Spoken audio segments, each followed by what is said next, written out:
Chapter 9 novel solo labelling. हो सकता है आपके सिर पर बहुत बुरी चोट लगी हो। छोटी बहन कुछ दूरी पर खड़ी हो गई और उसने जिनवू से पूछा, जिससे वह जोर जोर से अपना सिर हिलाने लगा। नहीं, ये बात नहीं है।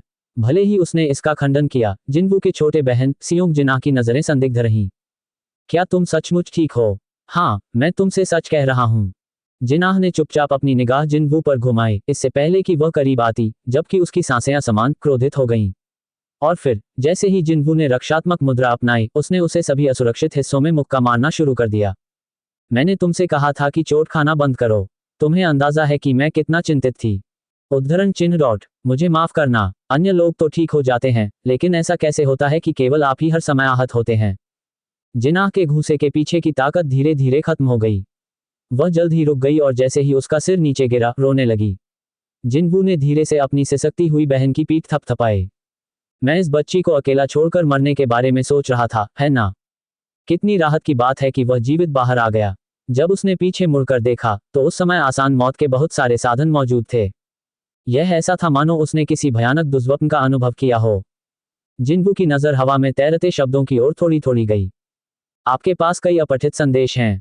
अभी भी ऐसा लगता है जैसे मैं अभी तक उस दुष्स्वप्न से पूरी तरह से नहीं जागा हूं, है ना? ऐसी बहुत सी बातें थीं जिन्हें वह समझ नहीं सका, मगर इससे क्या? सबसे महत्वपूर्ण बात यह थी कि वह जीवित वापस आ गया और उसे अपनी छोटी बहन से दोबारा मिलने का मौका मिला। शुक्र है कि उसकी मजबूत इरादों वाली बहन ने थोड़ी देर बाद रोना बंद कर दिया। हालांकि दुर्भाग्य से उसके लिए उसकी परेशानियां उसके बाद 1 घंटे से अधिक समय तक जारी रहीं। आप मुझे सुन रहे हैं? यदि तुम्हें एक बार और चोट लगी, तो मैं पढ़ाई छोड़ दूंगी, नौकरी ढूंढ लूंगी और सुनिश्चित करूंगी कि तुम फिर कभी हंटर के रूप में काम न करो। जिनाह की तेज चमक वास्तव में उसके सुंदर चेहरे पर शोभा नहीं देती थी, लेकिन यह एक जैविक गुण था जो उसने अपने बड़े भाई के साथ साझा किया था। ठीक है, मैं तुम्हें सुनता हूं। जिनवू ने अपना सिर हिलाया जैसे कि उसने हार मान ली हो। उसके आश्वासन को कई गुना अधिक प्राप्त करने के बाद ही उसने संतुष्टि का संकेत दिया और सीट से खड़ी हो गई। तुम कहीं जा रही हो? हाँ, स्कूल को। मुझे जाने की अनुमति मिल गई ताकि मैं आपका हालचाल ले सकूं। इसलिए मुझे वापस जाना होगा। जिनवू ने सिर हिलाया। ठीक है, विश्वविद्यालय की प्रवेश परीक्षाएं अगले वर्ष हैं। हो सकता है कि उसे कभी निजी ट्यूशन न मिली हो और न ही उसने कभी अतिरिक्त कक्षाओं में भाग लिया हो, लेकिन अब तक वह अपने स्कूल में हमेशा शीर्ष 10 में स्थान पाती रही है। जिनाह ने डॉक्टर बनने का सपना देखा था। केवल कुछ साल पहले तक वह सिर्फ वीडियो गेम और इस तरह की चीजों पर समय बर्बाद करना पसंद करती थी, लेकिन फिर जब उसकी मां बीमार पड़ गई, तो उन्होंने डॉक्टर बनने की कसम खाई और तब से पढ़ाई करना कभी नहीं छोड़ा। जिनाह अपने सपने को साकार करना चाहती थी, चाहे कुछ भी हो। 1 मिनट रुको, वीडियो गेम खेलना। अचानक जिनवू की आंखें थोड़ी खतरनाक ढंग से चमक उठीं। ठीक है, मैं अब जा रही हूँ। जैसे ही जिनाह उसके कमरे से बाहर निकल रही थी, जिनवू ने तुरंत उसे बुलाया। अरे जिनाह, हाँ, जब तुम वीडियो गेम खेल रही हो तो? जिनाह धीरे से मुस्कुराए। मैं अब गेम नहीं खेलती। हाई स्कूल का तीसरा वर्ष बस कुछ ही दिन दूर है, आप जानते हैं। मैं जानता हूँ, मुझे पता है।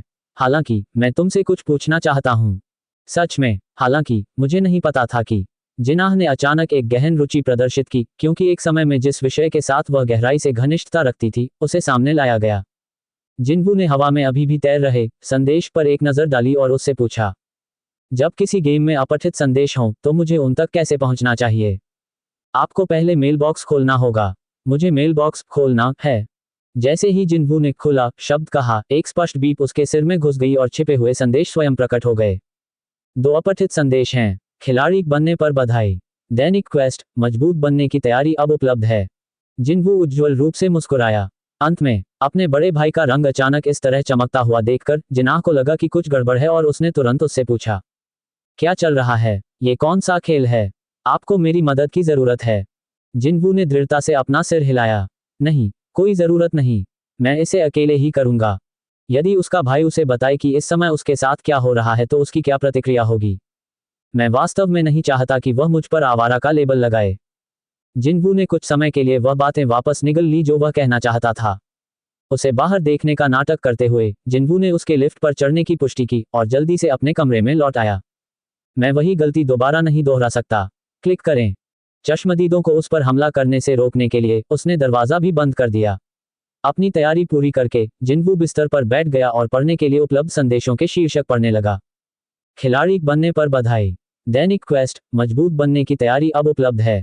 उसने सोचा कि पहला संदेश परिचित लग रहा था, जैसे कि उसने इसे पहले कहीं से सुना हो। मैंने ये कहाँ से सुना है? मुझे पता है मेरे पास है। तो पहला संदेश, फिर खिलाड़ी बनने पर बधाई। पुष्टि करो। ये प्रणाली प्लेयर के विकास में सहायता करेगी। सिस्टम के निर्देशों का अनुपालन करने में विफल रहने पर संभावित दंड होगा। आपके पुरस्कार वितरित कर दिए गए हैं। ये बात उसे देर से याद आई। अपनी चेतना खोने से ठीक पहले उसने ये शब्द सुने। उस समय यह एक खिलाड़ी के बारे में बात कर रहा था। निस्संदेह तब या अब भी वह वास्तव में अभी भी नहीं समझ सका कि यहाँ क्या हो रहा है। प्रणाली, विकास, दंड और अंत में पुरस्कार। अज्ञात अर्थ वाले शब्द एक के बाद एक उसकी गोद में गिरे। ये बढ़ने में क्या मदद करेगा और मुझे क्या इनाम देगा? जो शब्द केवल वीडियो गेम में पाए जा सकते थे, उन्हें बिना किसी पूर्व स्पष्टीकरण के उसकी आंखों के सामने आते देखना उसे और भी अधिक भ्रमित करने का काम करता था। उसने बाद में भ्रमित करने वाले शब्दों के बारे में चिंता करने का फैसला किया और शांति से अगला संदेश खोला। दैनिक क्वेस्ट, मजबूत बनने की तैयारी अब उपलब्ध है। उस विचारोत्तेजक शीर्षक को पढ़ने के बाद जिन्वू ने अनजाने में अपनी लार निगल ली।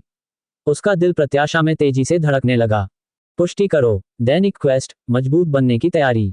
प्रेस अप 100 बार अपूर्ण 0/100। उठक बैठक 100 बार अपूर्ण 0/100। स्क्वाट 100 बार अधूरा 0/100। दौड़ना 10 किलोमीटर अधूरा 0/10।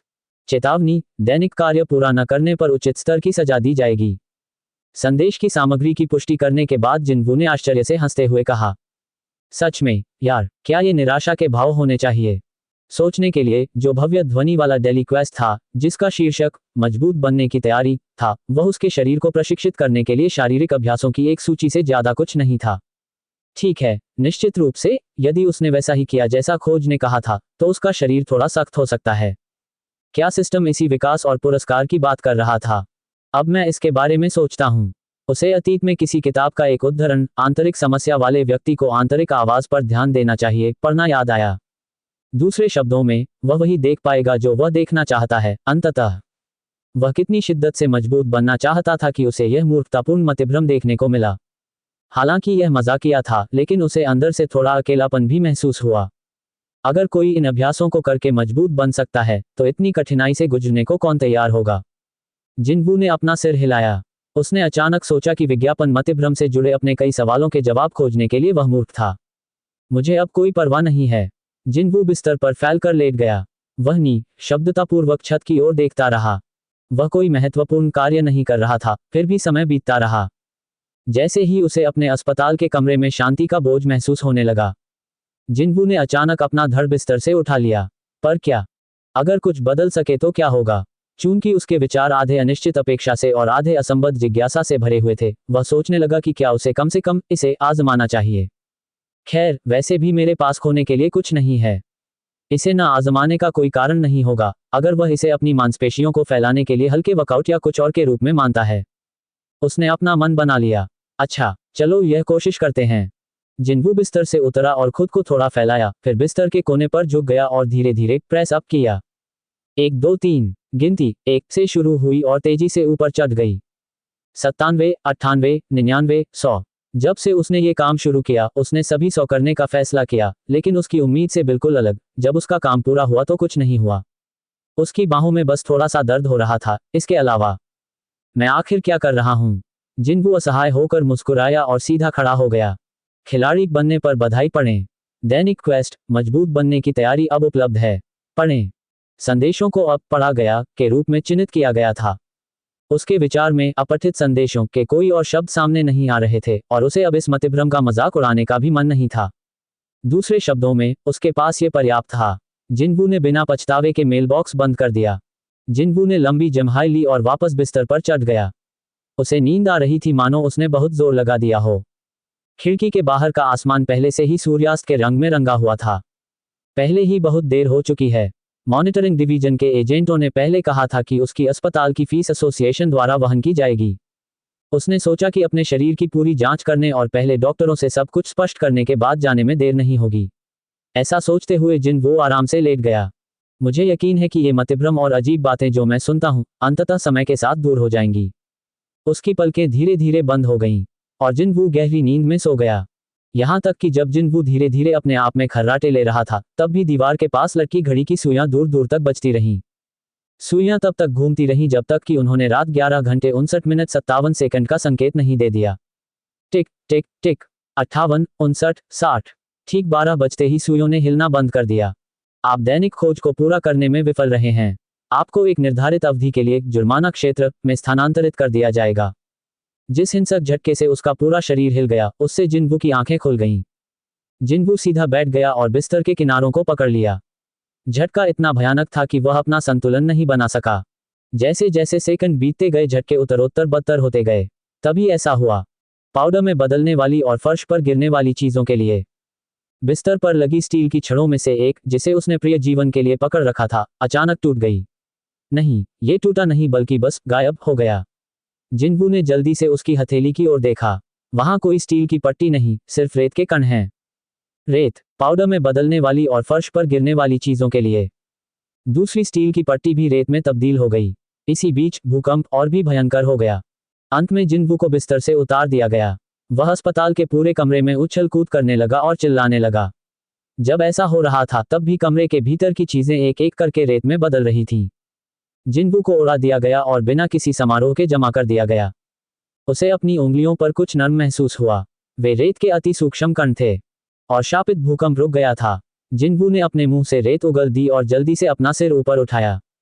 उसकी नजर एक अंतहीन मैदान पर पड़ी जहां रेत के अलावा कुछ नहीं था। जिन्वू ने जोर से भौहें चढ़ाईं और उठ गया। उसके कपड़ों के अंदर घुसी सारी रेत बाहर निकल गई। उसने अपने चारों ओर नजर डालते हुए अपनी छाती पर जमी रेत को झाड़ा। दरअसल उसे केवल रेत ही रेत दिख रही थी, और अधिक रेत। कोई मरुस्थल, ये वास्तविक नहीं हो सकता। कुछ समय पहले तक वह सियोल के मध्य में स्थित एक अस्पताल के अंदर बिस्तर पर सो रहा था। लेकिन अब, जैसे ही उसने अपनी आंखें खोलीं, वह एक विशाल रेगिस्तान के बीच में था। जिन्वू ने मुट्ठी भर रेत उठाए और उसे अपनी उंगलियों से फिसलने दिया। बारीक दाने सीधे जमीन पर गिरे। यहाँ हवा का एक भी झोंका नहीं है। हालांकि ये सिर्फ हवा नहीं थी। जब उसने देखने के लिए अपना सिर ऊपर उठाया तो आकाश में सूरज, चांद या कोई तारा नहीं था। यह एक खाली आसमान था, मानो ये काली स्याही से भरा हो और कुछ नहीं। हालांकि किसी कारण से उसे देखने में कोई परेशानी नहीं हुई। बस ये जगह कहाँ है?